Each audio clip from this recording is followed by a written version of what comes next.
ప్రతి శుక్రవారం వెంకటేశ్వర స్వామికి అభిషేకం. అప్పనపల్లి బాలబాలాజీ దర్శనానికి వచ్చాం. ఇవాళ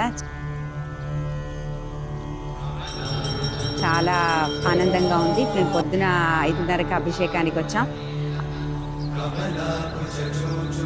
ఇప్పటి నుంచే ఇక్కడ అన్ని సన్నాహాలు మొదలయ్యాయి. చక్కటి శుక్రవారం తిరుపతిలో ఎలా అయితే అభిషేకం చేస్తారో అలాంటి అభిషేకాన్ని సందర్శించే అవకాశం దొరికింది. ఆ తర్వాత అర్చనానంతర దర్శనం అన్నీ కూడా మనకి పెద్ద తిరుపతిలో ఎలా ఉంటాయో అలాగే సలక్షణంగా ప్రతి ఒక్క కార్యక్రమం ఇక్కడ జరుగుతుంది.